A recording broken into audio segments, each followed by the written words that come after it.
Eu me coloquei num desafio, assim, tipo, a metida, falar de São Luís, não conheço a cidade, nunca vivi aqui, nunca estudei essa cidade. O que que eu vou me meter a falar da cidade de São Luís, né? Mas, por outro lado, aprendendo um pouco e percorrendo cidades do planeta nesse momento, cidades brasileiras, cidades da América Latina, a gente acabou descobrindo que tem determinados fenômenos e questões que são absolutamente globais, que elas estão presentes absolutamente em todos os lugares, mas, claro, que se manifestam particularmente em cada lugar, na especificidade de cada lugar. Então, o que eu vou fazer aqui hoje é uma provocação para lançar algumas dessas ideias, ver se essas ideias fazem algum sentido para esse lugar a partir do olhar de vocês. Eu espero que isso seja muito mais do que uma palestra, uma provocação inicial para se transformar numa conversa também entre nós. Quero dividir esse tempo muito para ouvir vocês.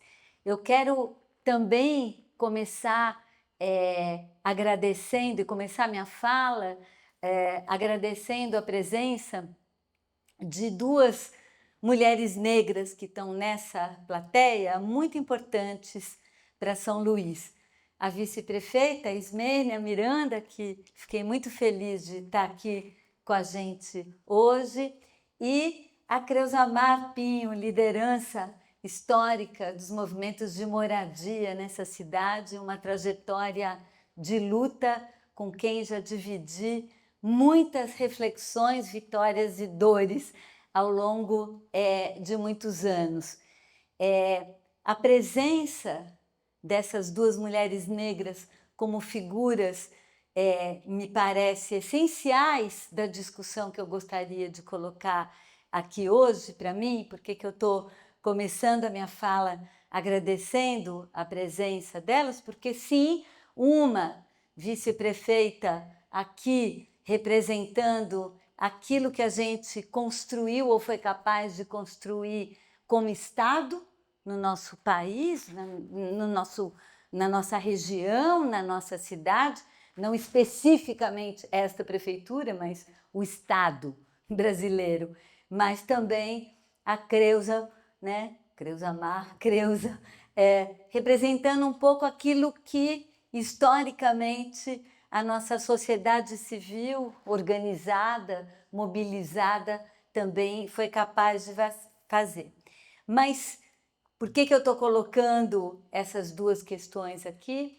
Porque acho que não é nenhuma surpresa para ninguém, acho que é uma evidência, acho que é um pouco a sensação que estamos todos vivendo nesse momento planetário, global, e é isso, eu vou passando essas escalas, uma espécie de sensação de fim do mundo, né? Acho que essa sensação de fim do mundo, essa sensação desse momento muito difícil da história, eu sempre fico pensando, será que no fim do Império Romano também foi assim? Assim, um momento em que vai acontecer uma mudança, está acontecendo, uma mudança muito radical e vertiginosa, e é uma mudança de tudo, né? É uma mudança do modo de trabalhar, é uma mudança do modo de existir, é uma mudança de modo de pensar, essa mediação da plataformização da vida que está no consumo, que está no trabalho, que está no cotidiano, que está nas relações interpessoais, que está na construção do imaginário, né? Isso está muito além da própria existência dessas redes, mas é uma transformação concreta da forma de organizar o mundo do trabalho, o mundo das relações sociais, o mundo das relações políticas. É expressão, digamos, é uma das pontas, né, que está movendo esse momento de transformação profunda, que a gente não sabe se é, né, transformação profunda para ir para que lugar, ou é transformação profunda para não ir para lugar nenhum, porque no mesmo momento em que a gente está vivendo essa transformação concreta, né, nós somos hoje todos trabalhadores explorados pelas redes, cada bit que a gente faz ali no nosso celular, é algum fundo de investimento milionário financeiro que está ganhando um dinheiro porque está vendendo uma informação sobre o nosso comportamento para um outro que, por sua vez, está vendendo para um outro que mandou uma mercadoria que, de repente, a gente abre o celular e tum! Como é que ele descobriu que eu estava precisando exatamente hoje de um tênis, né?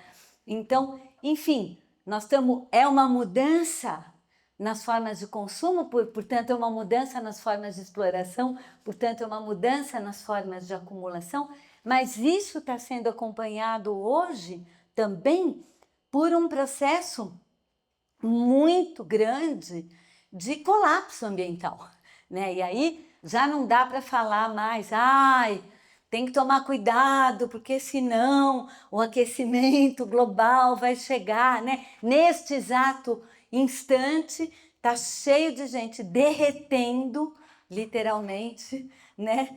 Em Paris, em Madrid, derretendo com temperaturas absolutamente altíssimas. Há 2 semanas atrás, a chuva torrencial no Rio Grande do Sul de novo alagou as cidades do Vale do Taquari, que ficaram submersas, né, completamente submersas em maio do ano passado, há um ano atrás, né, numa situação em que a gente sabe que vai se repetir, que essa intensidade de chuvas vai acontecer, né? O dia que a gente abriu as nossas janelas em São Paulo e foi totalmente tomado por uma chuva cinza, que eram as queimadas que estavam acontecendo, né, no Brasil. Então, isso é uma evidência muito clara, já na nossa vida, não é? Daqui a pouco, agora, de que tem uma vingança mortal da natureza acontecendo nesse momento, né? E, portanto, isso também coloca um outro limite, né? Que é o limite do próprio modelo e da forma de organização do espaço e da relação entre os humanos, né?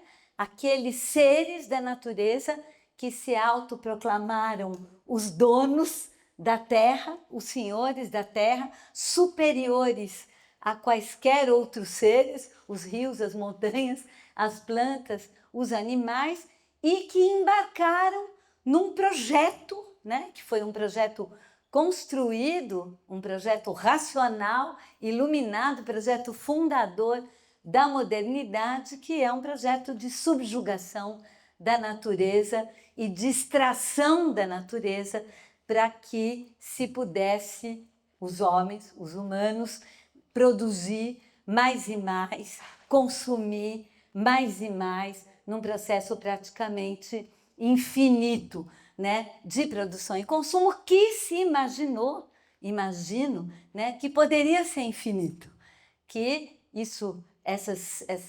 a extração da natureza, a subjugação da natureza, e aí a gente pensa, né, esses verbos, e falar desses verbos aqui com uma presença tão forte da discussão da extração, da mineração, me parece muito importante. Todos os verbos extrair, lixar, tirar, são verbos que basicamente definem uma relação de quase tortura, né, dos homens em relação à natureza.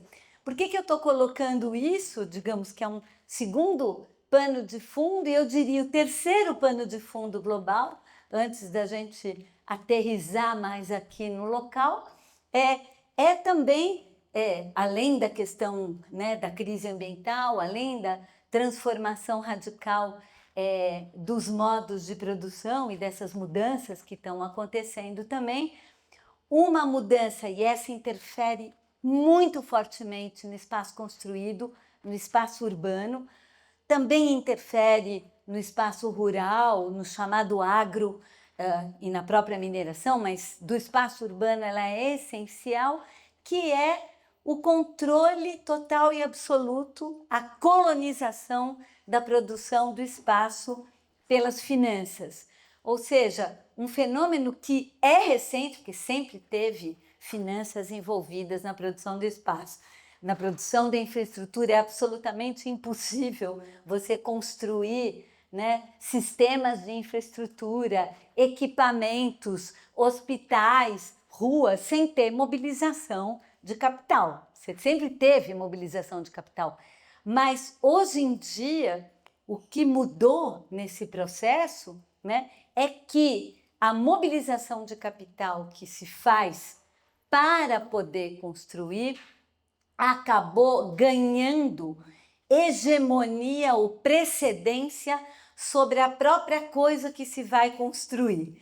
Ou seja, é muito mais importante hoje abrir uma estrada, abrir uma infraestrutura, abrir um determinado investimento de infraestrutura ou uma construção de uma torre, né, comercial ou um grande empreendimento residencial, é muito mais importante para a lógica de valorização do capital investido nesse lugar do que propriamente para aqueles que se beneficiarão da existência daquilo. Se então a gente tinha algum tipo de relação entre necessidades das cidades, né, e mobilização de financiamento para enfrentar as necessidades das cidades, hoje, cada vez mais, o que a gente tem a ver também com toda essa revolução digital nas próprias finanças, a gente tem uma quantidade, uma massa de capital financeiro global que fica circulando sobre o planeta. Pensa, tudo aquilo que é um capital excedente investido no financeiro para não perder valor dos fundos soberanos dos países. O Fundo Soberano da Noruega tem um monte de capital financeiro investido, imaginando para o dia que acabar petróleo na Noruega, eles terem dinheiro para o país continuar existindo. Todos os bilionários, trilionários chineses e russos que acumularam todas as empresas, a Google, né? O capital excedente da Apple, o capital excedente dos sheiks do petróleo, dos fundos de pensão dos trabalhadores. Nós mesmos, a nossa pequena, magra poupança que fica ali guardada para ver se segura uma onda na hora que eu vou precisar de dinheiro, toda ela é mobilizada globalmente, sem nenhuma fronteira, podendo circular livremente sobre o planeta, procurando onde baixar para poder ganhar juros, ganhar uma rentabilidade e, sobretudo, isso que faz uma enorme diferença, pensando em termos de futuro. Porque para a Apple, para a Google, para o fundo da Noruega, ou mesmo para o fundo de pensão dos trabalhadores ou para as companhias de seguro, a expectativa de remuneração não é imediata, não é eu vou investir agora porque eu vou construir uma casinha de aluguel, porque eu quero complementar minha renda no fim do mês, daqui 6 meses, porque minha aposentadoria não deu. Aquela coisa clássica, né, de você ter um imóvel para completar uma renda, para completar a aposentadoria no futuro. Não é isso, não é isso. É um capital enorme que não está precisando complementar renda nenhuma agora e que tem uma expectativa só dele poder, daqui 15, 20 anos, ser muito maior do que o que é hoje. E não perder valor, pelo contrário, ganhar mais valor. E não tem nenhum investimento que dá essa garantia tanto quanto o imobiliário, a construção. Porque a construção fica, não some, que nem você joga no papel, numa ação que de repente desaparece, vira pó, ela fica no tempo. Então ela pode perder valor ou ganhar valor, mas ela não vai desaparecer nos ciclos, né, de valorização da vida. E além dela ficar, a construção, exatamente por essa característica, é a melhor garantia que algum agente financeiro vai pedir para poder alavancar o capital. Vou dar um exemplo. Chega no banco, né? Você fala, quero um empréstimo, por favor. O gerente vai virar, ou a gerente vai virar para você e vai dizer: o que você tem aí de garantia? Tem um terreno, uma casa, qual é a tua garantia? Aí você fala: eu tenho um lotinho ali e tal, vou colocar de garantia. Por quê? Quanto mais garantia, mais a possibilidade que esse empréstimo tem de poder retornar. Se você não pagar, você fica com o terreno e o terreno vai pagar a dívida. Agora, pensa isso na escala dos sheiks do petróleo. Um capital enorme, os fundos de investimento e a gestão dos fundos de investimento que ficam usando o espaço construído como ativos. Quando, uma vez, para mostrar o exemplo disso para vocês, eu estava indo numa missão, quando era relatora para o direito à moradia, para a Indonésia, a gente fazia uma parada em Dubai. Aí parei em Dubai, fiquei olhando aquele monte de prédio, tudo vazio. Aí eu fiquei morrendo de pena do investidor. Falei: gente, coitado, deve ter falido. Botou uma grana enorme no negócio, tudo vazio, tá ferrado. Burra, total. Burra não, ignorante.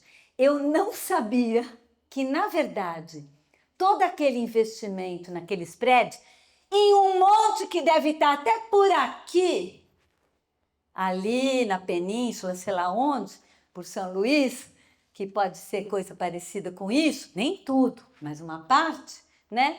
Que não é para ver, para viver, para ser.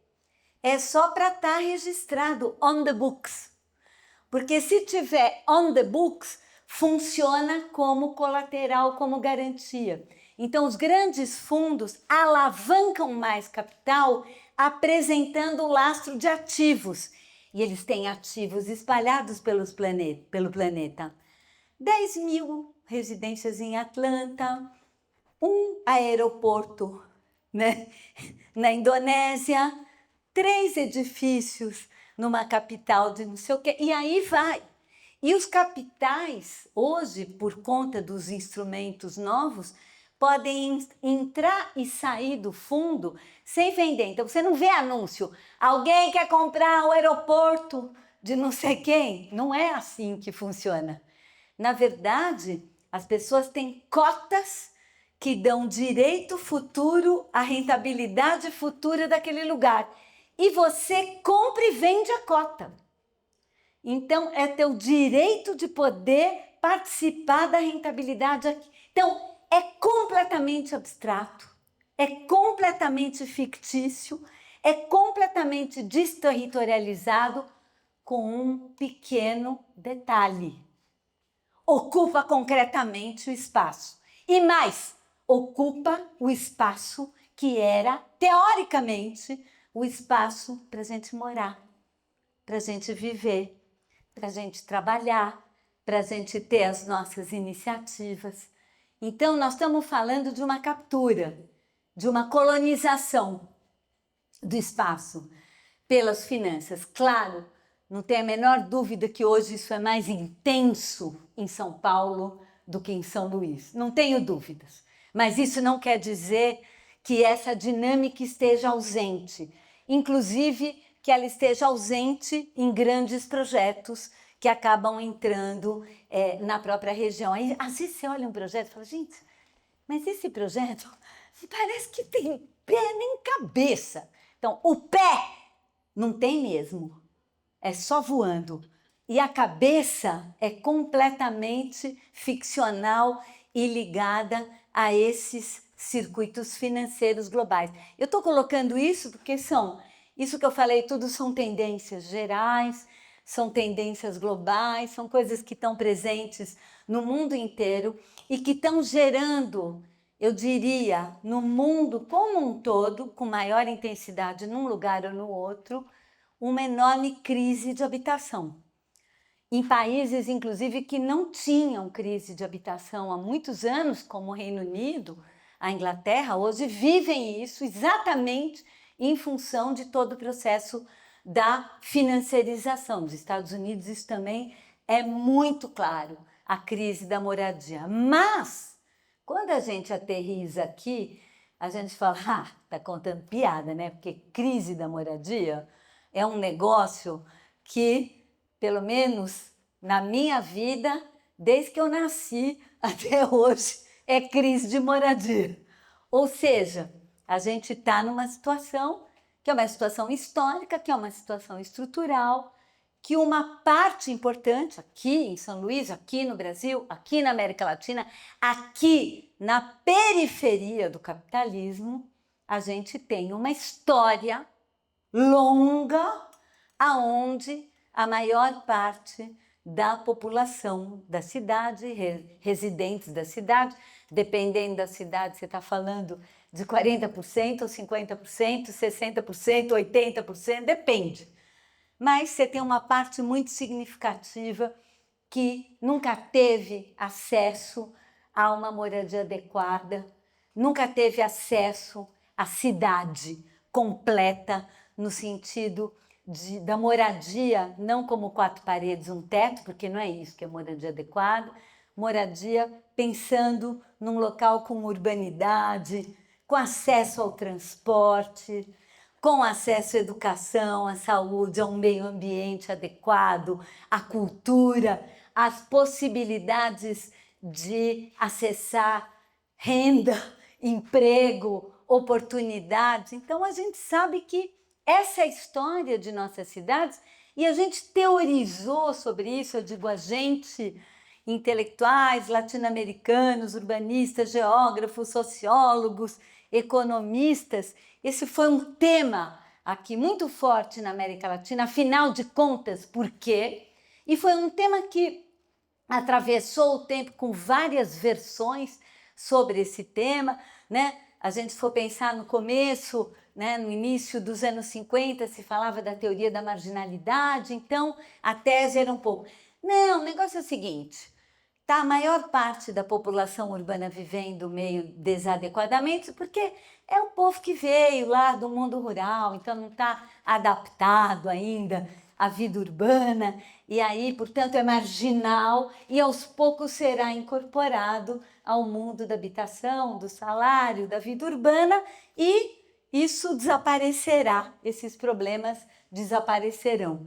Depois, né, isso, graças a toda a teorização do Chico de Oliveira, do Lúcio Kovarik, nos anos 60, 70 do século passado, eles começaram a mostrar, falar, não, gente, esse negócio de manter a maior parte da população urbana, né, metropolitana, numa situação precária de moradia, é algo estruturador do capitalismo na periferia, porque é a forma de manter uma força de trabalho com uma remuneração super baixa, que não cobre o custo da reprodução toda, ou seja, não cobre tudo que tem que cobrir, educação, transporte, saúde, etc., moradia, deixa a moradia de fora e a moradia foi, então, resolvida através de uma ciência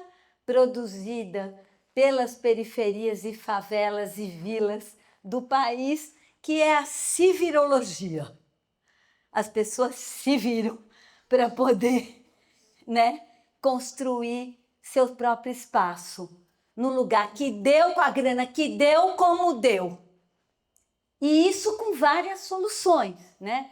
Ocupação de terra, que é favela, ou compra de um lote e autoconstrução progressiva da casa, um lote distante, sem cidade, vai se virando. É muito engraçado, né? Porque civilologia foi a vida inteira, mas agora chama empreendedorismo.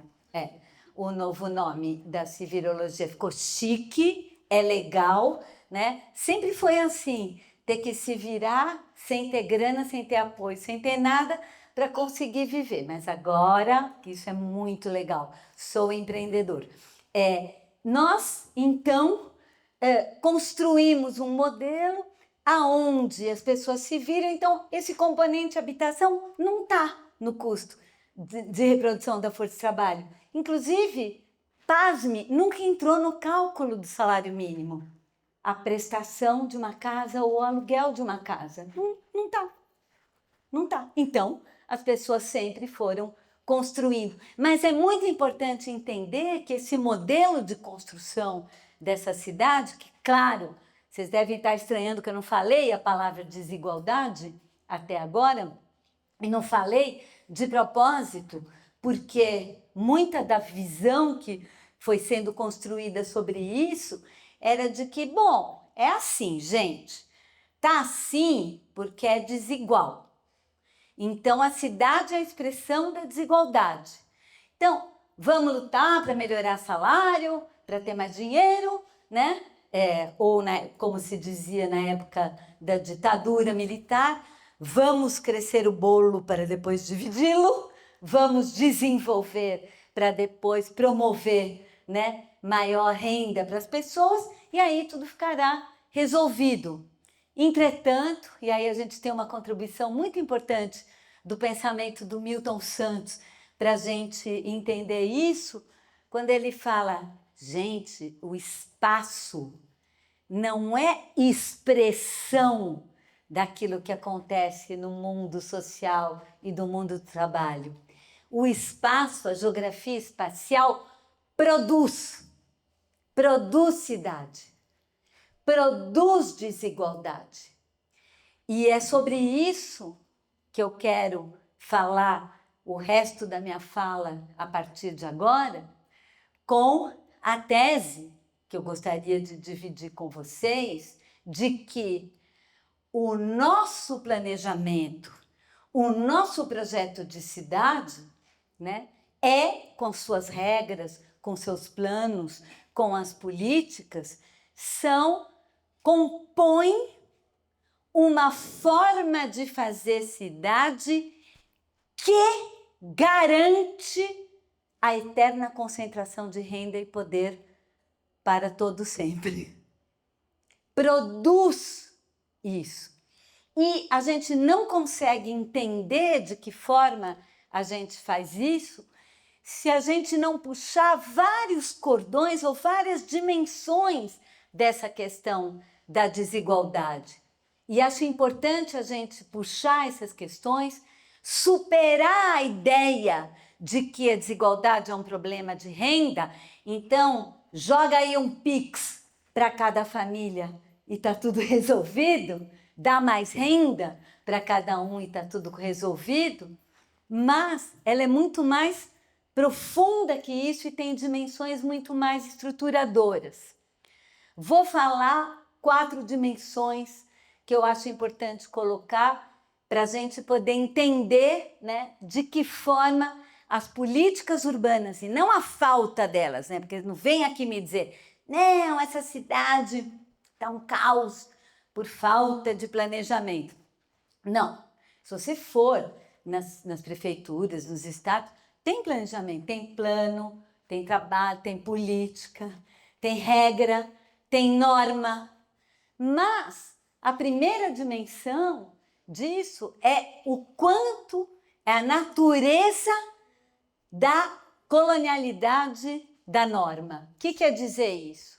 Isso quer dizer o seguinte, se historicamente a gente tem não uma cidade, mas várias formas de produzir cidade, mas uma é considerada legítima, legal, formal, correta, tudo ok e de boa.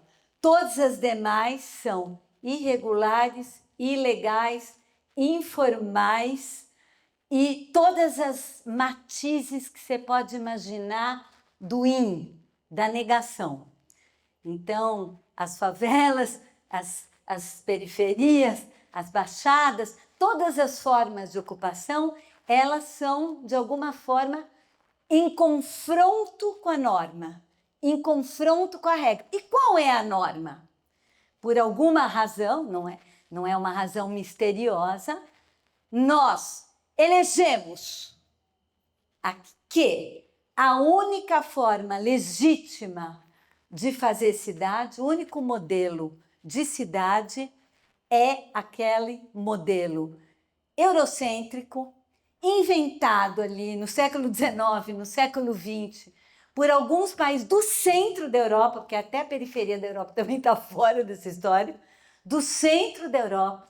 É esse modelo, e é este o modelo que é um modelo hegemônico.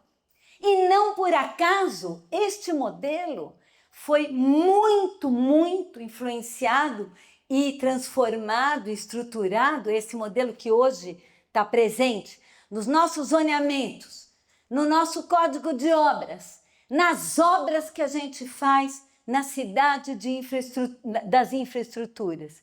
É um modelo, antinatureza.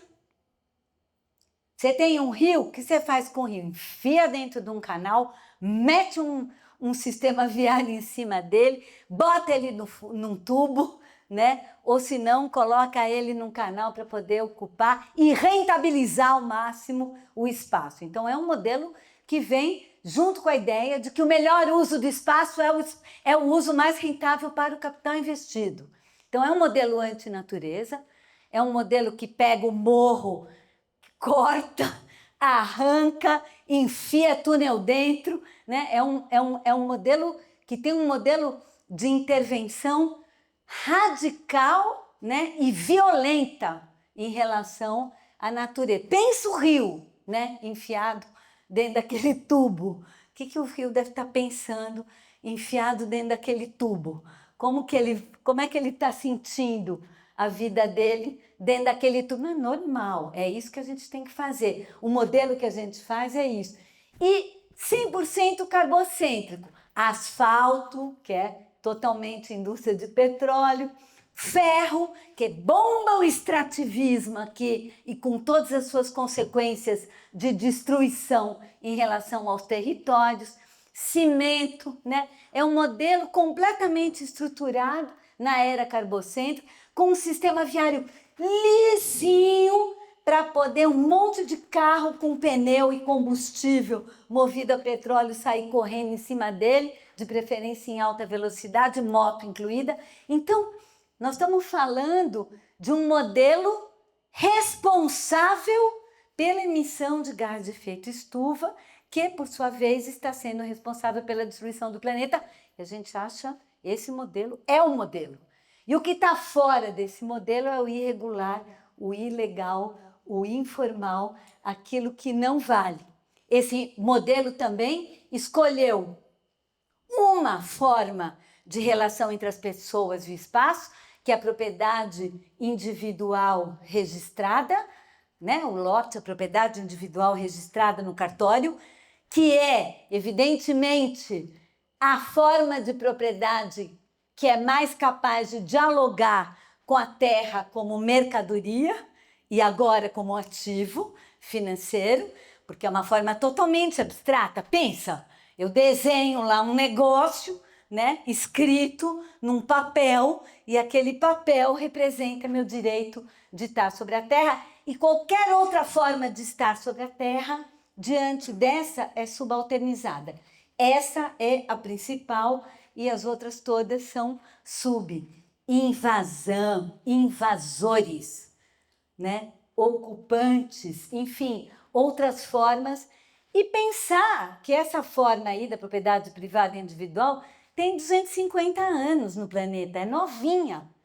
A gente tem muitas outras que existiam e continuam existindo, mas que foram subalternizadas e consideradas ilegais. Então, me parece que essa também é a segunda dimensão. A terceira dimensão, além da colonialidade e do impacto ambiental e do modelo carbocêntrico previsto ali, né, e ligado à propriedade individual, ela implica também a dimensão racial. A modernidade que se instaurou e que definiu qual é o modelo de cidade único legítimo, qual é o modelo de propriedade único legítimo, definiu também uma classificação dos humanos, das humanas, mobilizando uma categoria racial, aonde o centro, o poder, está no branco, e os não brancos vão assumindo uma posição subalternizada. Vai muito além de herança de escravidão. Nós estamos falando de uma coisa muito profunda, de um sistema de classificação que relaciona cor da pele e aparência física com hierarquia social e política e, portanto, né, é extremamente racista, racializa as relações e, portanto, não por acaso, tudo que tem a ver com formas de organização da vida de populações não brancas também entra no combo da estigmatização, da criminalização. Então, não é de hoje que os códigos de posturas vão proibir capoeira, ou tem perseguição aos terreiros, ou os modos de ocupação do espaço são estigmatizados e criminalizados. E, para mim, o exemplo, a metáfora máxima disso, imagino que todos vocês lembram, quando os meninos negros da periferia de São Paulo entraram no shopping center para fazer um rolezinho, né? O escândalo que foi, porque aqueles corpos não poderiam estar naquele lugar. Porque a política urbana, de novo, os códigos de obras, leis de zoneamento, as formas que são definidas pela cidade formal, elas são formas para excluir a presença do não branco. Hoje, numa aula, uma doutoranda, Gisele Brito, que é militante do movimento negro, usou essa expressão. É uma política para promover o branquistão. O que é o branquistão?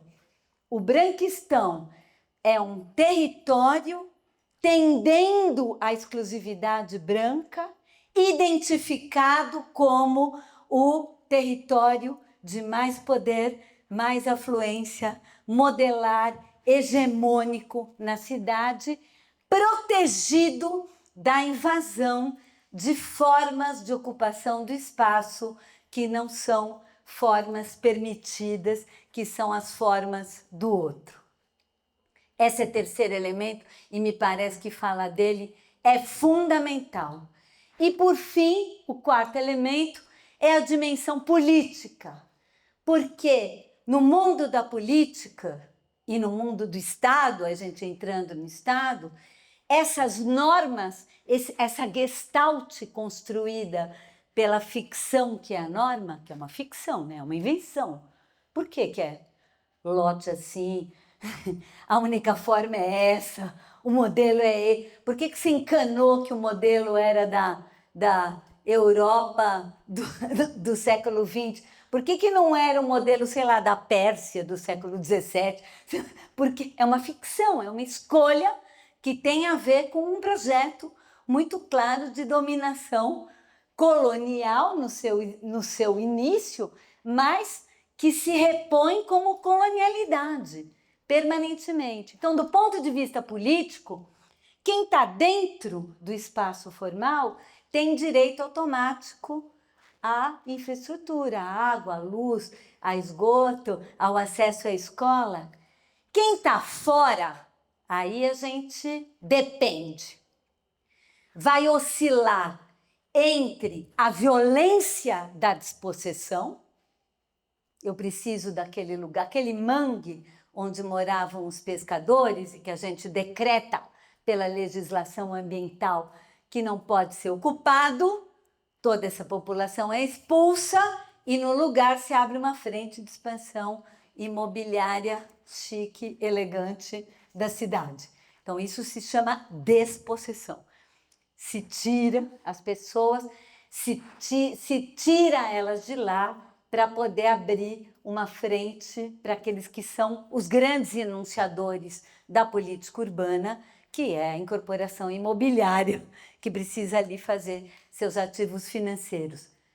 Mas no cotidiano não é a despossessão. A despossessão é a situação mais extrema, mais violenta, e ela ocorre, e quando ela ocorre é aquela situação. o grupo é removido, a comunidade é removida e nada é oferecido em troca, né? Então, aquelas pessoas, né, vão ter que se virar para começar tudo de novo num outro lugar, para serem estigmatizadas de novo, para estarem na situação que é a situação da maioria, que é a situação de ambiguidade. Ou seja, no cotidiano não é a disposição. No cotidiano é deixar a maior parte da cidade numa situação de que ninguém sabe, como ela está fora da lei, fora da norma, mas ela existe. Ninguém sabe se ela vai continuar ou se ela vai ser removida. Se ela vai se transformar em cidade ou vai desaparecer. Então, é a cidade ponto de interrogação. E o efeito da cidade ponto de interrogação é o cimento da concentração do poder do branquistão. Por quê? Porque, como você tem a maior parte da cidade que não tem certeza absoluta se vai ficar ou não, e, portanto, não sabe se tem direito ou não, mas que se organiza, luta, reivindica para ganhar, para estar, e se coloca no espaço público, né, como um sujeito político, a resposta do nosso sistema político é: bom, você não pode, mas eu vou te fazer um favor e vou trazer água para cá.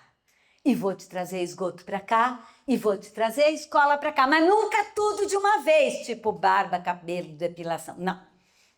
É cada eleição um bocadinho.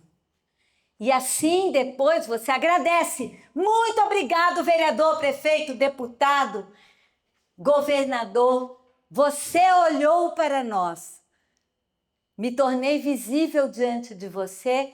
E aí, não é que nem o boleto, né, de um negócio que você ganha e daí você paga uma prestação e tem data, você fica devendo um favor. E esse favor você paga através do voto. E, portanto, a gente vai construindo essas relações onde a urbanidade virou a grande mercadoria política da cidade. E é assim que, apesar da gente ter uma maioria, que é uma maioria excluída do próprio modelo, é uma maioria que vai acabar votando na reprodução do próprio modelo, porque transaciona direitos individuais ou coletivos, hoje em dia, inclusive, cada vez mais quase individuais. Vou ganhar o leite, a cesta básica, além das questões mais coletivas. Então, quando a gente reclama do centrão em Brasília, o que virou isso, a gente tem que entender que isso foi construído cidade a cidade desta forma, na forma de transacionar com essa ambiguidade. Falei às 4, se eu parar agora, acho que a gente sai daqui e se joga. Não, se joga não dá porque a gente está no térreo. Não vai adiantar nada que não tem nem para onde se jogar, né? A discussão é: e agora? Acho que eu dei um quadro aqui, né, de uma situação que é uma situação em várias escalas e que está presente aqui em São Luís. Mas o que não coube nisso que eu falei, que eu não falei nenhuma palavra sobre isso? Uma cidade com uma geografia absolutamente especial e espetacular, nessa ilha aí que avança sobre o mar, nessa lagoa. No meio norte, para mim ainda tem meio norte, esse negócio de nordeste só não coloque, Maranhão não é nordeste não, é meio norte, que faz a ponte culturalmente, geograficamente, do ponto de vista do bioma, entre a Amazônia e o Nordeste. Uma coisa muito especial, faz essa relação. Uma cidade absolutamente cravada de história, que a destruição do capital não conseguiu ainda destruir completamente, que você tem uma presença, esse lugar onde a gente está, é um deles, e tem centenas deles aqui ainda, em semi-ruínas. Por que são em semi-ruínas? Porque a lógica de produção do capital, a lógica é a lógica da destruição para substituição por produtos imobiliários que circulem no mercado global. Não é a lógica de produzir espaço para a vida. Então, quem acha que nós vamos resolver aqui esse lugar, o problema do centro histórico de Salvador, quando a gente convenceu o mercado, está muito enganado. Porque o problema do mercado é outro. E eu estou vivendo isso hoje com muita tristeza. Campos Elíseos, Luz e Santa Efigênia, bairros históricos do século XVIII, XIX em São Paulo, sendo demolidos inteirinho para entregar limpinho para uma frente de expansão imobiliária que não conseguia entrar lote a lote, porque era patrimônio tombado, então era difícil, porque então, os órgãos de patrimônio não aprovavam, porque era propriedade de inventário, um monte de complexo, porque é um lugar muito histórico, então não consegue comprar um por um e derrubar e fazer uma torre. Então o Estado faz o favor, de abrir essa frente. E mais, nós estamos aqui na segunda capital negra do país, só menos que Salvador. O que significa isso? Significa também que nós estamos aqui, e não é só uma questão numérica ou estatística, nós estamos aqui no estado que mais concentra quilombos no país. Nós estamos aqui numa cidade que tem o maior quilombo urbano do Brasil. Nós estamos num lugar onde, apesar de toda a opressão, apesar de tudo que aconteceu aqui, apesar da política da cidade antinegra construída historicamente nesse lugar e nos demais lugares da cidade, tem uma vibrantésima existência cultural negra. Negra, indígena, transcultural, fortíssima, presente, viva, que não é passado, que não é nada disso, é presente, está presente. A minha pergunta, que é com ela que eu gostaria de deixar aqui registrada essa fala, como a gente transforma essas que são enormes qualidades e especificidades nesse lugar, que, claro, não cabem na forma da colonialidade do urbano, não cabem no urbano como ativo financeiro, fica faltando, fica sobrando, mas insistem em sobreviver e existir. Como é que a partir dali, como é que a partir deste ponto a gente não pode hoje, e diante do desastre ambiental que se avizinha, imobilizando transformar isso num novo modelo de cidade, absolutamente local, absolutamente enraizado, o contrário do mercado financeiro, completamente com raízes profundas nesse território, nessas existências e nessas resistências. Obrigada. Gostaria de fazer uma pergunta à professora Raquel Ronick, a quem eu acompanho há muito tempo já, até pelo YouTube, pelos canais da internet, nas suas palestras. Acho muito interessante e tem muito a ver com o que a gente vive aqui em São Luís do Maranhão, né? Especialmente na cidade de São Luís, aqui no Centro Histórico, como a senhora acabou de falar. Cidade para quem, né? Essa é uma pergunta que nós, como moradores do Centro Histórico, que habitamos esse local, muitas vezes tido como um local periférico do Centro Histórico, mas como uma infraestrutura belíssima, nos perguntamos para que para quem esse título de patrimônio cultural da humanidade. Na sua concepção, partindo do pressuposto de que esse centro histórico precisa ser habitado pelo elemento humano, pelas comunidades que têm um pertencimento aqui com essa cultura, para fortalecer essa identidade cultural, não só do patrimônio material, mas do patrimônio material. Qual a solução para que esse problema da habitação no centro histórico ele seja pelo menos mitigado? Como a gente pode fazer para reverter esse quadro e essa lógica do mercado?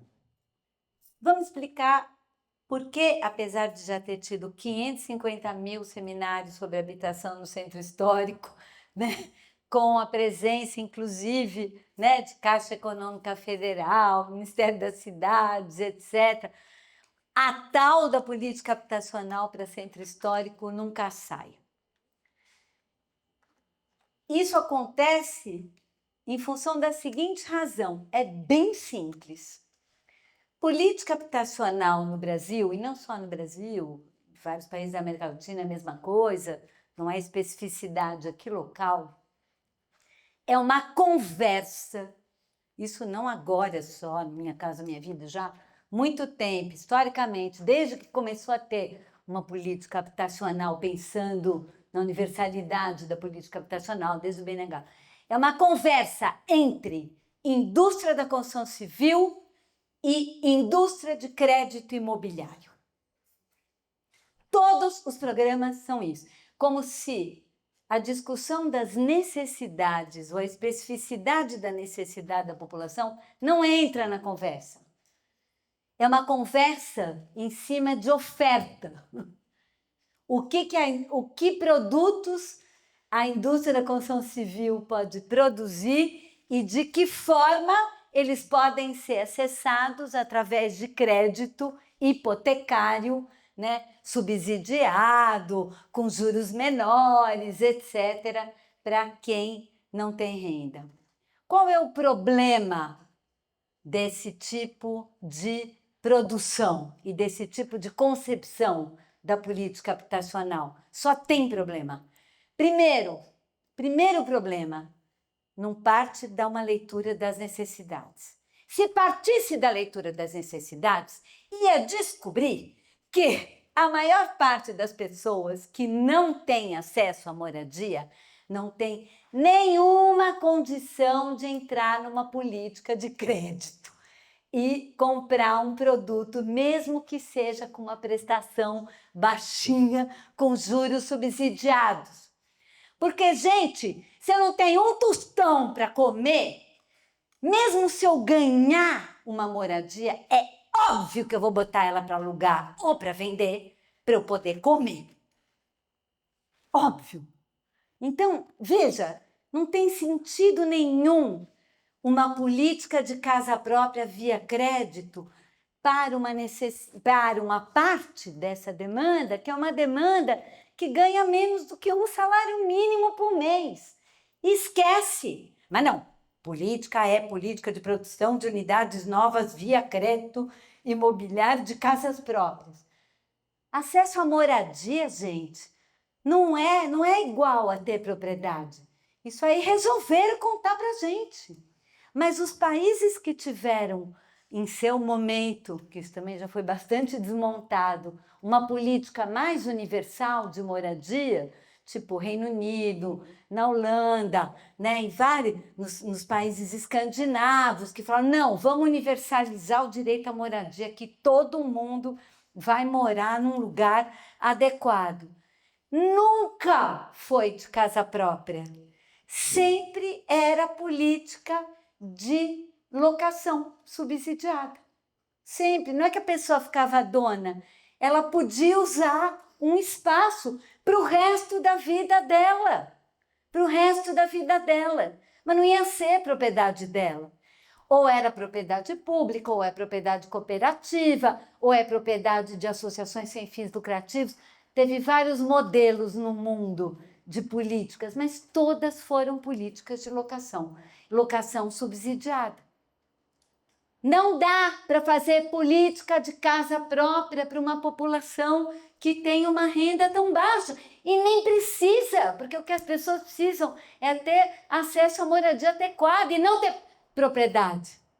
As pessoas precisam ter propriedade no desespero, né, de não ter nenhuma outra alternativa. Então, isso é um enorme problema e, evidentemente, está na cara que uma política, né, de habitação mais ampla tem que se libertar do paradigma da casa própria acessada via crédito, que funciona para uma renda mensal de 3, 4, 5 salários mínimos, funciona, mas ela não é a mais urgente.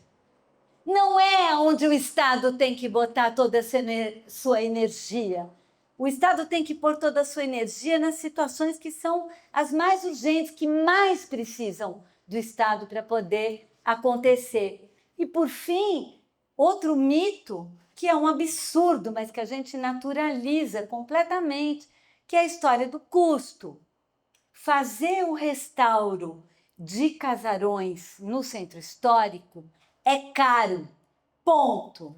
É caro, porque é uma mão de obra com uma qualidade artesanal. A mão de obra com essa qualidade é cara, os materiais são caros, mas porque é cara, não pode ser para pobre. Isso é outra coisa aqui. Coisa de pobre tem que ser de quinta. Escola de pobre tem que ser uma porcaria. Casa de pobre tem que ser de quinta. Transporte coletivo de pobre tem que ser de quinta categoria. Não dá para imaginar a gente pensar em qualidade que seja universal, né? No sentido de que, mesmo sendo alguma coisa que é caro produzir, ela pode sim ser vivida por gente que tem menos recursos. Ela pode ter qualidade, ela pode funcionar bem, pode ter um metrô eficiente, bom, que anda, que chega na hora certa, acessível e funcionar perfeitamente com um monte de pobre andando nele. Mas é tão racista, tão estigmatizadora e concentradora política que a gente é incapaz de imaginar que coisas que são caras para produzir podem ser vividas por gente que tem menos renda. Isso é uma questão de virar a chave, né? Virar a chave completamente, mas isso significa, na prática, mudar completamente a concepção da política habitacional. Né? E isso significa politicamente também, né? A gente poder pensar e lutar por isso. Para começo de conversa, um dos componentes essenciais, que é uma parte dos centros históricos, não aqui só de São Luís, mas outros também, por várias razões, uma parte é de propriedade pública ou de autarquias públicas. O que é de propriedade pública ou de autarquias públicas, ou seja, o preço do solo, deveria ser disponibilizado. Mas a lógica da política urbana é: o melhor uso de um lugar é o mais rentável. Portanto, não vou disponibilizar, né, um casarão para poder virar habitação de baixa renda. Então, veja, eu acho que de novo, virar essa chave. Para poder virar essa chave, tem que virar a chave do racismo. E imaginar que a gente pode ter lugares lindos e chiques, habitados por qualquer tipo de pessoa. E acreditar profundamente nisso, né? Que isso é absolutamente possível. E enquanto a senhora falava, eu fiquei observando essa foto, né, que foi tirada aqui, e que, de certa forma, representa um pouco de todo esse sistema aqui na cidade desse branquistão e desse avanço do capital financeiro. Porque se a gente for observar, do lado de cá, a gente tem um centro histórico, que é onde a gente está hoje, né? E que, para cá, tem grande parte de bairros que passam por esse processo de periferização, né? E do lado de lá da ponte, a gente tem a península, tem esse espaço que é onde o capital, em certo momento, ele começou a resolver descer, né? E então, a partir disso, e a partir da escolha dessa imagem, que eu achei interessante, eu queria que a senhora comentasse um pouco de como esse observar a cidade, ele é interessante, ele pode ser utilizado como ferramenta para ajudar a fazer a cidade e a mudar a cidade também. Parabéns, em primeiro lugar, pela sua fala. Você é um exemplo de arquiteto e urbanista que todo arquiteto e urbanista queria ser, né? Principalmente os voltados à pesquisa. E, bom, a gente sabe que uma andorinha só não faz verão, né? E a gente vê muito problema nas cidades. E com o nosso olhar de arquiteto e urbanista, de pesquisador, de crítico, a gente não consegue fazer tanta coisa. E aí eu queria que você colocasse para a gente a sua experiência de vida e a sua militância, né? Como agir individualmente, eu acho impossível, mas coletivamente, quando algo está errado. Porque o que eu entendo é que a maior parte das vezes o próprio Estado, e aí eu digo o Estado, mas é a questão de gestão administrativa da cidade, né? É culpada pela maioria dos problemas urbanos, né? E essa gestão, ela é falida, né? Na sua forma, no seu formato. Então, qual modelo não, mas qual exemplo que você poderia trazer para a gente de algo que você enxergou errado e que, por essa sua observação, conseguiu reverter de alguma forma, em algum momento da sua trajetória? Vamos respondendo essas duas questões. Então, a tua pergunta, a última, me dá uma oportunidade de fazer uma entrada para essa pergunta anterior. Acho legal eu contar um pouquinho aqui minha trajetória, ainda bem que vocês estão sentados, né? Porque tem tanta... Contar um pouquinho a trajetória, porque na minha vida eu estou há 50 anos, sou professora, né? Primeiro no ensino médio, depois na universidade, né? Na arquitetura e urbanismo, mas também há 50 anos eu sou militante, ativista, desde o movimento estudantil e depois me envolvendo bastante nas lutas pelo direito à cidade de uma forma geral. E também ao longo desses anos todos, que eu nunca deixei a universidade nem o ativismo, eu tive várias passagens, vários momentos em que participei da gestão concreta. Eu fui diretora de planejamento em São Paulo, na gestão da ex-prefeita Luísa Erundina, no final dos anos 80, início dos 90. Eu fui secretária de programas urbanos do Ministério das Cidades, na primeira gestão do Lula. Eu fui assessora parlamentar na Assembleia Legislativa, eu fui assessora parlamentar sempre no campo da habitação, urbanismo, política urbana, também na Câmara Municipal de São Paulo. Então, vivi legislativo, executivo, né? Fui depois relatora da ONU para o direito à moradia adequada, que me jogou numa outra escala, né? Numa escala mais do mundo.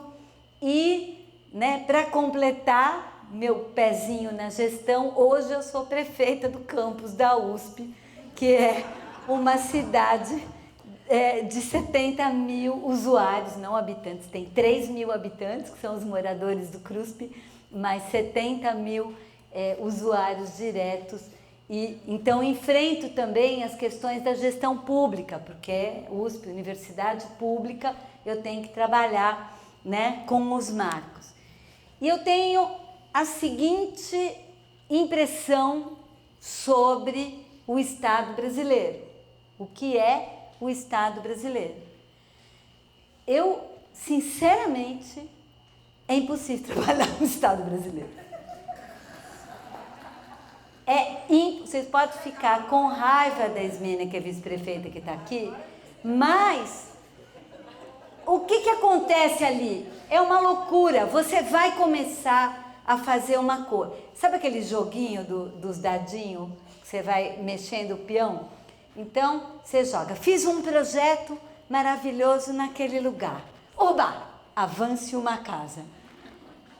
O documento daquilo registrado, a PG não aceitou. Volta 2 casas.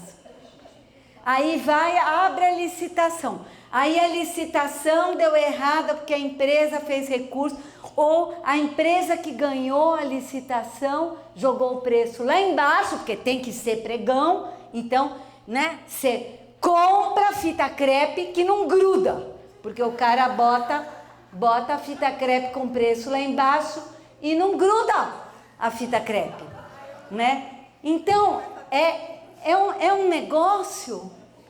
Então, depois dessas minhas experiências todas, inclusive essa que eu já estou há 4 anos lá no campus, que a gente faz as coisas de teimosia, né? A gente faz assim, sabe como a gente tem que fazer? A gente tem que virar babysitter de projeto.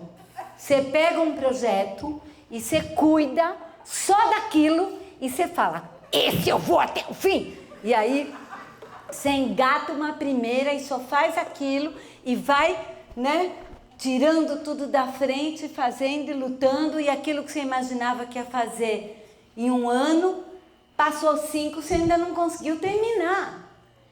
E, gente, e de boa a gente ficar com esse estado? E o que aconteceu, eu acho muito importante a gente ter a consciência disso, que eu acho que é de propósito que o Estado é assim. É de propósito, porque depois é o que aconteceu, que está acontecendo agora. Vem a direita, a extrema-direita, os neoliberais para dizer, tá vendo? O Estado não serve para nada, é ineficiente, vamos privatizar tudo, entrega para o mercado. Com a única coisa, mas isso é um detalhinho, que você entrega para o mercado o serviço, o mercado tem que ter lucro daquilo. Então, a lógica de prestar aquele serviço vai ser a lógica daquilo que dará lucro para ele. O que quer dizer isso?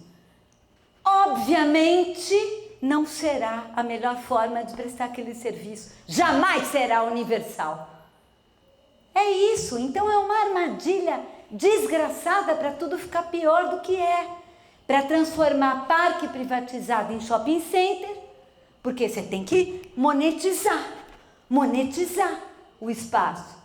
E tudo que não dá para monetizar, você não consegue fazer, né? Então, realmente, o que aconteceu?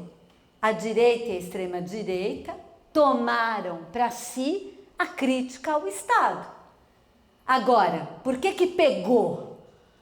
Porque alguém tem dúvida que o nosso Estado é completamente ruim, ineficiente, não consegue fazer as coisas, que é difícil, por mais bem intencionado.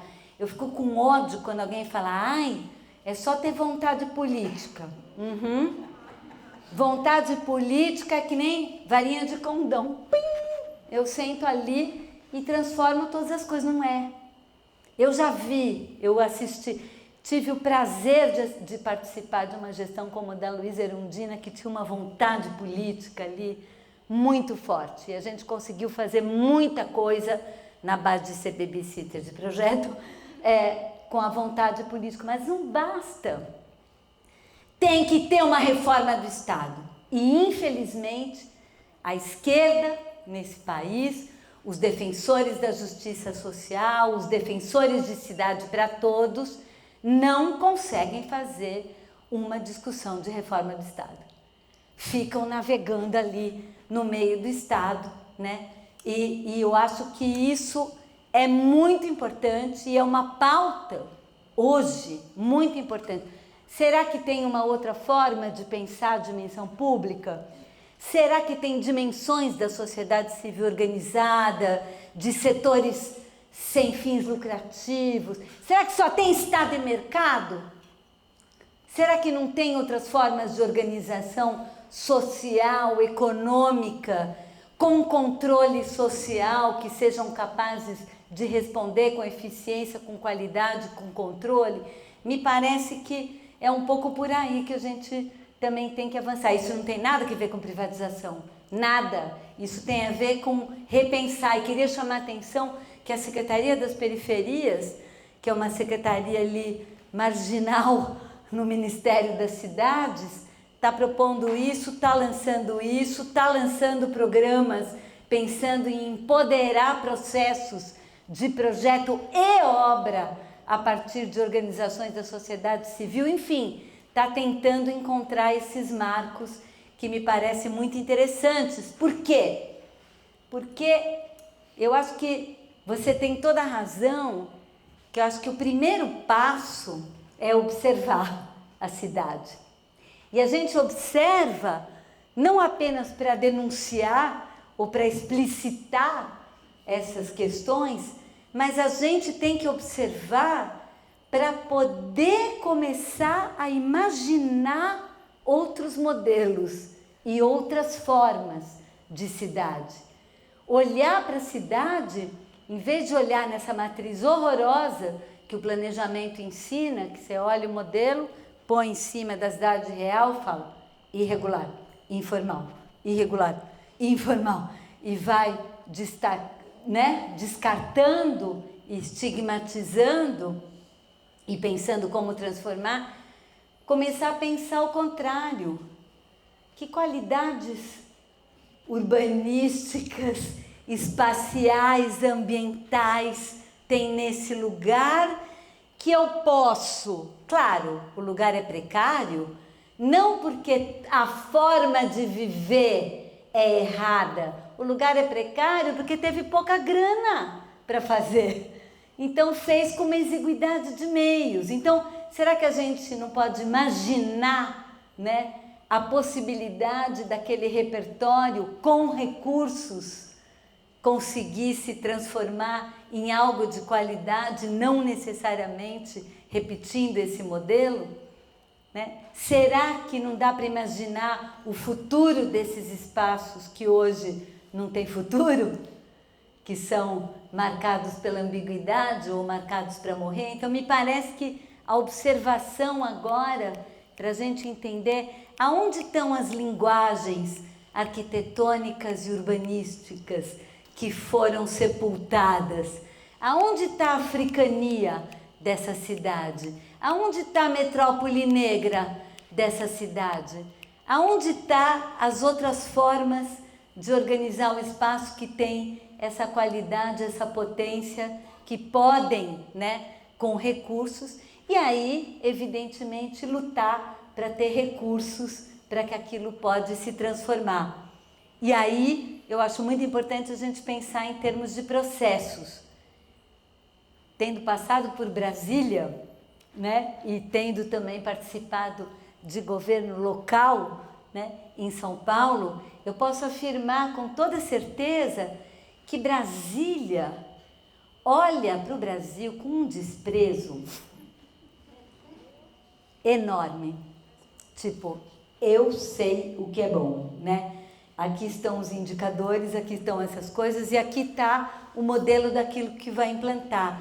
E evidentemente que nem consegue olhar toda a diversidade, tudo que existe, toda a heterogeneidade, trabalha com modelos únicos, com modelos pré-fixados. E eu acho que tudo que a gente precisa agora é descentralizar radical, parar de ter modelo único, começar a construir modelo de baixo para cima, conseguir construir modelo com as pessoas, no lugar, na relação com aquele território, conversando com a árvore e o rio do lugar, e com quem está lá, e construindo a partir dali, romper com os programas de modelo único, que eu sempre falo, aquilo são ofertas, né, de disco voador que pousa nas cidades, né, com um modelo que não necessariamente tem a ver com elas. Então, não me passa a grana sem o modelo. Passa só o dinheiro. O modelo eu faço. O mesmo dinheiro, não precisa aumentar nada. O mesmo dinheiro, mas eu faço. E eu faço aqui de acordo com as prioridades daqui.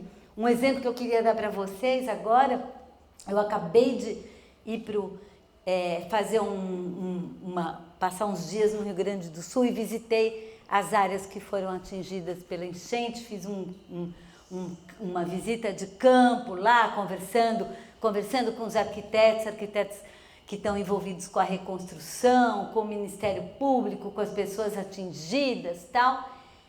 Gente, aí eu vi um fim da visita, tinha um senhor mais velho já, uma liderança ali, de um bairro que foi totalmente destroçado, né? Eu visitei o bairro, fiquei assim em choque, porque era Vale do Taquari, um vale muito claramente colonizado por uma colonização branca, uma predominância absoluta de população branca ali, da colonização, era um espaço muito forte da colonização alemã e tal. Aí eu cheguei, fui no bairro, né? Comecei a andar no bairro, nos destroços, era um terreiro, outro terreiro, né? Esse homem era uma liderança negra, ele estava num lugar que era um reassentamento provisório, enquanto eles não tinham as casas, e ali ele criou ali uma associação, e eu vi um desenho que ele colocou na parede, e o desenho dele era muito louco, era os programas que o governo federal estava oferecendo para a reconstrução. Então, sei lá, tinha uns 10. O programa que o governo estadual estava oferecendo para a reconstrução. Tinha uns 5, né? E o programa que o município estava oferecendo para a reconstrução. Tinha uns 2, vai. Vamos pensar uma coisa assim. E aí, eram vários programas, mas um era assim: a renda tem que ser maior que I, mas só pode ter mulher que não faz não sei o quê. O outro, a renda pode ser menor, mas tem que ter a propriedade do lote. O outro tem que ser, a pessoa tem a renda tal, mas quando constrói, ou seja, no mundo real, ninguém conseguia se encaixar no meio. E ele falava assim, a missão dele era pegar cada pessoa e ver como a pessoa navegava entre as ofertas dos programas. Aí eu fiquei pensando, gente, não era muito mais fácil fazer um plano lá naquele bairro com as pessoas, ver exatamente qual era a necessidade delas? Claro que não na hora da emergência. Na hora da emergência, gente, é um Pix de 5 mil mesmo, é jogar ali, não tem o que fazer. Mas nós estamos falando um ano depois, nós estamos falando reconstrução. É outra coisa e outro tempo. Não era mais fácil eles faziam um projeto para aquele bairro, discutido com as pessoas, definir. Tais pessoas precisam de ajuda porque perderam meio de vida, porque era costureira ou pescador. Tal pessoa, a casa ficou pela metade, é só construir metade. Tal pessoa arrebentou o telhado, é só o telhado. Então, em vez de fazer aquela loucurada, né, de milhões de programas numa gestão. Então é isso, eu acho que está na hora da gente inverter essa história, e não creio que o Estado brasileiro vai mudar se a gente não mostrar, provar desde baixo que é possível fazer e que vai ser melhor se a gente fizer de outro jeito. Então, acho que não é um momento de grandes agendas, de grandes modelos de cidade. Eu acho que é um momento de enorme experimentação. Um momento difícil, mas ao mesmo tempo, já que está tudo tão horrível, né? É um momento em que se abre as possibilidades novas. E é para essa geração que está aí, não é para outra. Então, gente, mãos à obra. Então, eu queria perguntar para a senhora qual a visão que a senhora tem para o futuro de um projeto de garantia desse direito social. A minha pergunta é sobre participação. Né? Que a gente, Eu tenho atuado há bastante tempo com processos que tentam criar espaços que incentivem a participação, e principalmente a partir das pessoas que vivem em determinados territórios.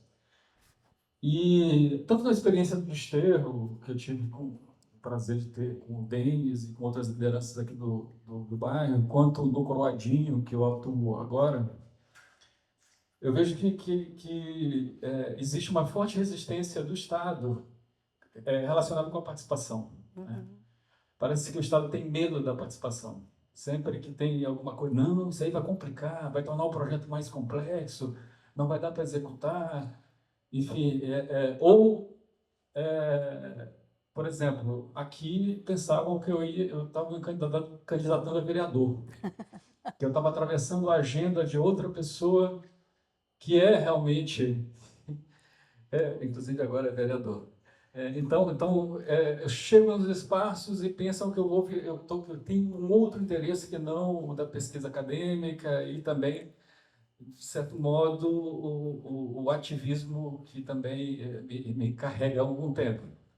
Então, eu pergunto, no país que inventou, inclusive, o orçamento participativo e que está desaparecendo, e que é exemplo, inclusive, foi espalhado pelo mundo, mas aqui está desaparecendo. O que fazer? Eu sei que a pergunta é difícil, mas o que fazer para o Estado não ter medo da participação? Acho que a gente teve uma referência praticada no mundo ocidental, no centro do capitalismo, que foi o estado de bem-estar social, o welfare state, né? Nunca integral, nunca completo. Em alguns países isso de uma forma muito mais intensa, abrangendo educação, saúde, moradia, tudo isso entendido como política social e como direito. Em outros lugares, muito menos. Na experiência do socialismo, do comunismo real, muito intensamente conduzido pelo Estado. Nas experiências dos países capitalistas, social-democratas, não necessariamente totalmente focado numa ação estatal, em empresas estatais ou controle estatal, com formas, né? Isso também acho bem importante dizer, utilizando muitas formas associativas para poder produzir esse bem-estar social. Não, por exemplo, na habitação, que eu conheço bastante, mesmo no Reino Unido, onde teve um momento na história do Reino Unido não era nem da Inglaterra, do Reino Unido inteiro, que 40% de todo estoque habitacional era habitação social. 40% de todas as residências do Reino Unido eram habitação social. Uma parte produzida pelos municípios, City Council, mas uma outra parte produzida por uma quantidade muito grande de atores. Às vezes tinha filantropia, igreja, cooperativas de trabalhadores, sindicatos, associações de inquilinos, tinham várias figuras diferentes que recebiam subsídios públicos do Estado para construir e fazer a gestão, a manutenção permanente de um parque habitacional alugado com preço muito baixo para as pessoas, proporcional à renda, com um detalhe, que o tamanho do apartamento não é proporcional à renda. O que era proporcional à renda é quantas pessoas pagavam por ele. O tamanho do apartamento era proporcional ao tamanho da família. Né? Então, mostrando uma política bastante universal. Até isso foi bastante desmontado, né?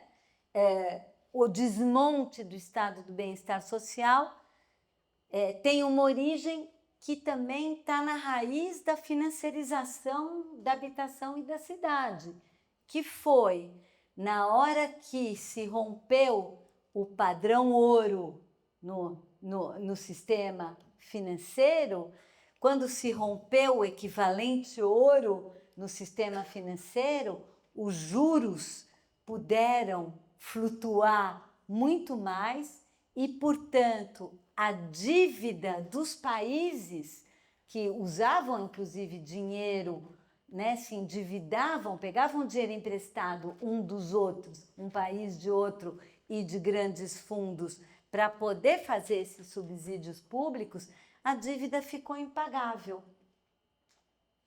E a hora que a dívida ficou impagável, decretou-se que acabou o dinheiro. Mas não acabou o dinheiro, é o juro que subiu pra caramba e comeu o orçamento público inteiro. Aliás, continua, o que a gente paga de juros da dívida no Brasil come um pedaço muito importante do orçamento brasileiro para pagar os juros da dívida. Então, nesse momento que começou as políticas de ajuste fiscal, porque os países tiveram que cortar as suas políticas sociais, os subsídios que davam isso, para pagar os juros. Tipo simples.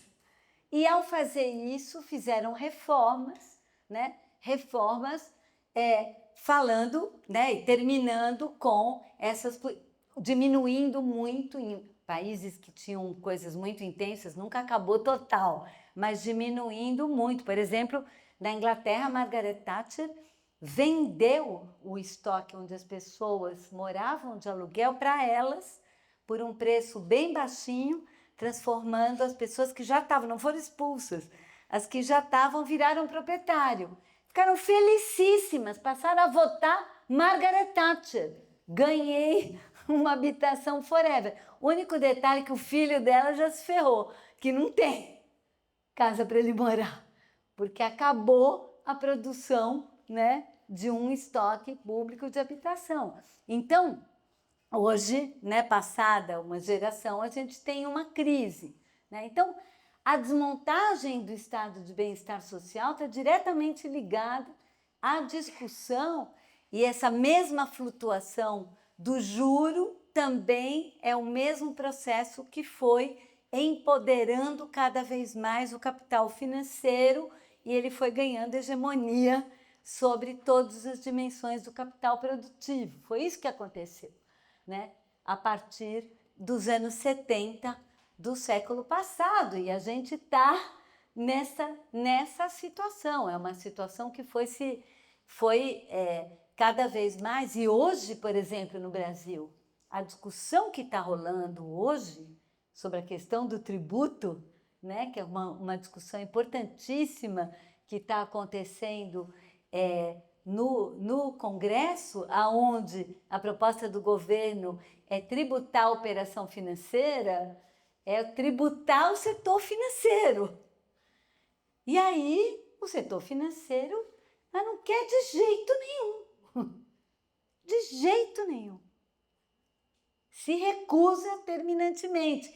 E aí, outro dia eu estava vendo a Globo News, eu ficava assim, gente, não é possível. A Globo News só falava assim, né? Mas e o ajuste fiscal? Não pode aumentar o gasto público, né? Reforçando esse argumento, né? Ao invés, por quê? Porque está defendendo o interesse de quem? Do capital financeiro, basicamente. É bem simples o negócio, né? Então, agora, do jeito que a gente fala, parece, era um mundo cor-de-rosa do estado de bem-estar social. Também não era. Muita gente reclamava, né, de muitas habitações de baixíssima qualidade, muita gente reclamava das formas burocráticas do controle estatal, das moradias, quer dizer, não é que também era um sistema perfeito no mundo perfeito e a gente tem que buscar isso de volta. Mas, de qualquer maneira, a utopia de um estado de bem-estar social ficou muito forte entre nós. Nós nunca tivemos um estado de bem-estar social, mas tinha uma ideia de construir um estado de bem-estar social, que me parece que, inclusive, né, é uma ideia presente até hoje. O problema é que as condições que existiam para construir o estado de bem-estar social nos anos 50, o mundo do trabalho, o jeito que estava organizado, a relação de capital-trabalho, hoje mudaram completamente. O que eu estou querendo dizer é que eu acho que não é possível mais ter um estado de bem-estar social. Mas isso não quer dizer que tem que deixar todo mundo a Deus dará e deixar o mercado e o capital cuidar do planeta. Por quê? A gente está deixando o mercado e o capital cuidando do planeta e o planeta está sendo destruído. E a gente tem cada vez mais pessoas numa situação mais precária. Então, não deu certo, pessoal. O modelo neoliberal financiarizado não deu certo. Desculpa, vamos construir outro. Mas não é voltar para o Estado dos anos 50, porque acho que as condições desse Estado dos anos 50, quando você tinha o mundo se dividir entre trabalhador de carteira assinada e patrão de fábrica, não é mais assim.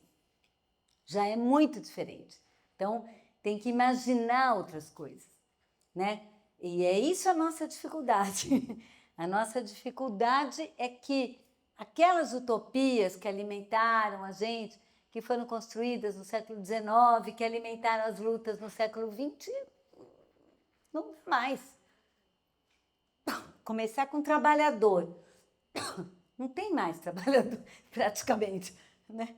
Assim, se a gente for pensar as mudanças do mundo do trabalho, né? É outro modelo. A questão da participação, acho que é muito importante essa história da participação. Concordo com você, nós tivemos uma trajetória muito interessante, experimental no país, utópica, o que a gente chamava radicalização da democracia, né?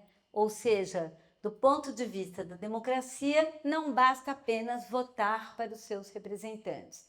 Você radicaliza a democracia quando você, além de votar para os seus representantes, participa diretamente dos processos decisórios sobre as políticas que te atingem, na qual você é objeto ou está implicado. O orçamento participativo de Porto Alegre foi uma das experiências desse tipo, depois ele foi experimentado em outros locais também. Em cima disso também se trabalhou a ideia de conselhos e de conferências, né, de determinadas áreas, determinados setores. E aconteceu essa trajetória. A leitura, tendo participado desses processos, tendo lutado para implementar esses processos, tendo defendido esses processos, tendo estado à frente ali do Ministério das Cidades, promovendo o Conselho das Cidades, a Conferência das Cidades, eu tenho uma avaliação de que isto não radicalizou a democracia. Nunca. Nem quando era mais potente, de fato. E por quê? Aí é uma análise muito mais profunda que a gente tem que fazer, mas basicamente, e até escrevi um texto muito de autocrítica e muito frustrada com a própria experiência, né, que chama Democracia no Fio da Navalha, porque o processo decisório não se deslocou de onde ele estava. O processo decisório... Gente, processo decisório, do mesmo jeito que eu falei, política de habitação é uma conversa entre indústria da construção civil e indústria de crédito imobiliário, e é por isso que a Caixa, um banco, manda em política habitacional. Gente, o que banco tem a ver com política habitacional? Desculpa. É porque é crédito imobiliário. É isso. Essa é a conversa. É o Ministério da Fazenda. A Caixa está no Ministério da Fazenda. É ali que é a política habitacional. Então, do mesmo jeito que a política habitacional é isso, na política urbana, aonde reside o processo decisório principal da política urbana?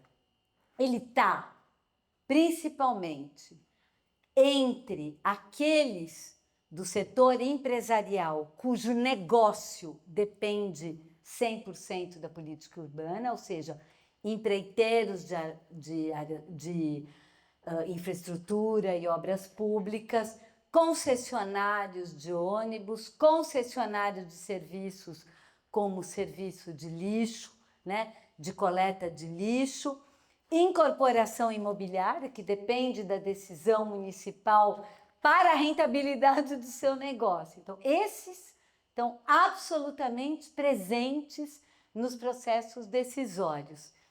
E o mundo político, que faz a mediação entre esses interesses empresariais, seus próprios interesses de reprodução dos seus mandatos, né? Reeleição, eleição do seu sucessor, de alguém que é do seu grupo político, etc. Filtrando as demandas que são e as necessidades populares que são na sua base e construindo aquilo que eu descrevi anteriormente, construindo a relação com as suas bases de forma que o político é o mediador, porque a transformação concreta do bairro, da vida, vai passar por sua mediação. Então, é por isso que não quer ser ouvido de participação. Porque os mecanismos dos processos decisórios e o mecanismo de mediação política já está definido de outra forma. E essa forma, inclusive, entrou e se incorporou nos próprios processos de orçamento participativo e nos conselhos, que também se partidarizaram, não se partidarizaram no sentido dos partidos, esse contra aquele, mas também os grupos políticos mais concretos, de vereadores, deputados locais, também entraram dentro desses processos com seus representantes. Então, esses processos também foram capturados pelo mesmo modelo político, dessa forma. Então, realmente, eles não foram capazes de radicalizar a democracia. Me parece que eles foram muito mais acomodados dentro do processo democrático, né, da nossa democracia em vigor, do que conseguiram furá-lo, né? Dito isso, por outro lado, porque sempre teve um por outro lado ali, por outro lado, através desse processo, muitos sujeitos políticos se constituíram, lutaram, conquistaram vitórias, se fortaleceram territorialmente. Então, é um pouco mais complexo do que aquilo que eu estou colocando aqui. Mas a aposta, né? Eu, quando vou numa conferência dessas, eu saio deprimida. Deprimida. Porque é uma espécie de teatro, de um negócio que não vai... Assim, vai servir para algumas pessoas se olharem, se articularem, eventualmente, numa grande coalizão, lutar por uma coisa ou outra, mas isso significa que a gente tem que abandonar a pauta da participação? Não! Aí é que está. Nós temos que radicalizar a pauta da participação. Nós temos que parar de ver a participação como um processo institucional, controlado pelo governo e pelo sistema político, e passar a ser um processo real de pensar os projetos e as coisas. Das pessoas juntas, pensando, formulando, imaginando as políticas. Isso que é participação real, um processo real, genuíno, e lutando para ter uma parcela do fundo público para poder implantar aquilo que sonhou, aquilo que pensou, aquilo que bolou, num processo real de construção da política. Porque, por fim, a última questão que eu também, a minha leitura da participação nos processos de planejamento, especificamente, planos diretores, etc., depois de muitas tentativas e experiências de abrir o processo de planejamento para uma participação mais ampla, a linguagem do planejamento urbano é 100% definida pela linguagem da incorporação imobiliária.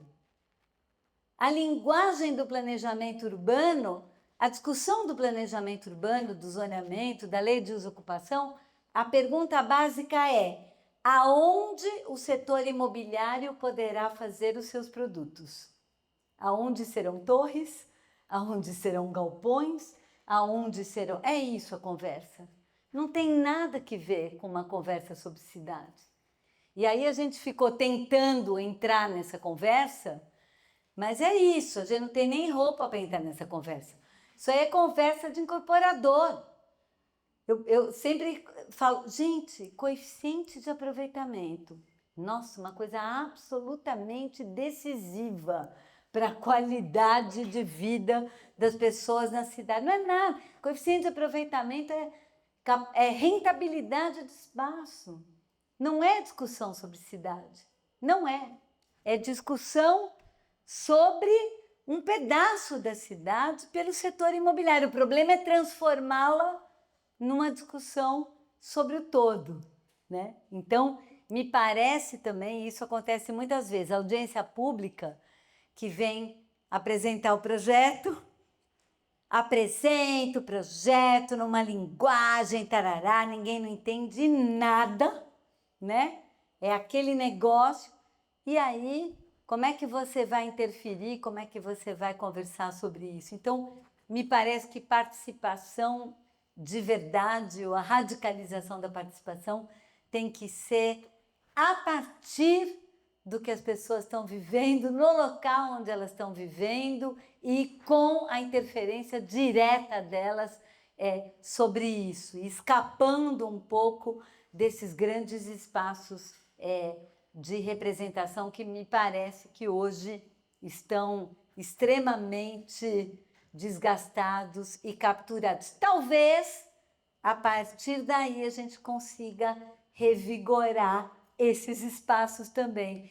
Porque quando eles virarem um lugar onde se encontram concretamente um monte de grupos e gentes que estão querendo transformar e tem projetos, e tem ideias, e tem políticas, aí talvez isso possa se transformar em outra coisa. Enfim, é uma aposta, né?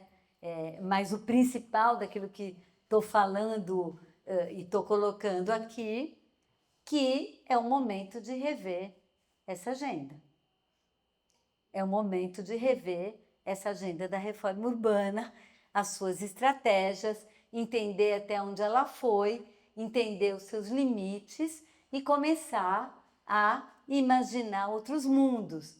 Até porque essa agenda da participação, do Estatuto da Cidade, tudo isso saiu de uma leitura do que estava se passando nas nossas cidades nos anos 80.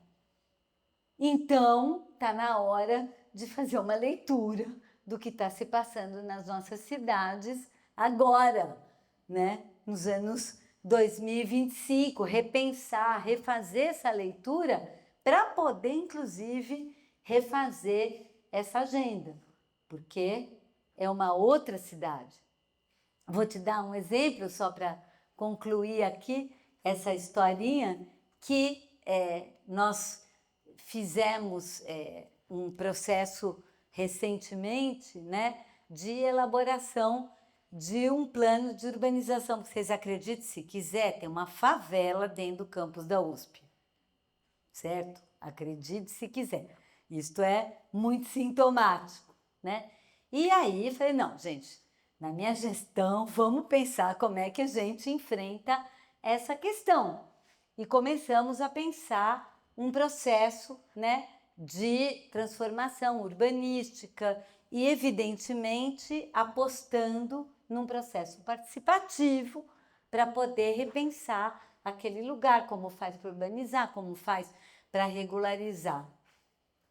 Bem, quando a gente foi concretamente para o território, na verdade, o espaço está totalmente controlado por facções que usam o espaço de forma extrativista, rentabilizando o espaço para produzir espaços comerciais, inclusive nos espaços públicos, espaços comerciais de aluguel, construção de torres, né, de aluguel. Então, quando a gente começou a abrir o espaço para uma discussão de participação, isso foi completamente interditado. Por que eu estou falando isso? Porque, infelizmente, nós vamos ter que enfrentar isso também. A presença do tráfico, das facções, o controle extrativista dos territórios populares, a mudança, a disputa que isso está sendo feita com as associações de moradores pelo controle político, porque o neoliberalismo não foi uma coisa que aconteceu só entre o Estado e as corporações. Ele aconteceu também, como diz minha amiga socióloga argentina, desde abaixo. Ele aconteceu também nos territórios populares. Não é uma mudança de cima para baixo, é também uma mudança de baixo para cima. É uma mudança cultural e política também. E se a gente não conseguir enxergar isso, a gente não consegue entender o que está, né? Como está se transformando e como é que a gente enfrenta, né? E não adianta que com um modelito de leitura da cidade dos anos 80, 90, não vai nos ajudar a entender essa cidade de agora. A boa notícia, gente, é que é só observar com olhos bem abertos, um coração bem aberto para entender o que está se passando. E nesse sentido, eu sei que tem muita gente aqui ligada à universidade. A universidade tem nesse momento uma tarefa crucial, que é reelaborar que cidade é essa. Não é já sair projetando, não. É primeiro entender o que a gente tem, como que a gente está, onde que a gente está. Conhecer isso profundamente, mais rápido, tá, gente? Rápido, porque o negócio é urgente. Muito obrigada, gente.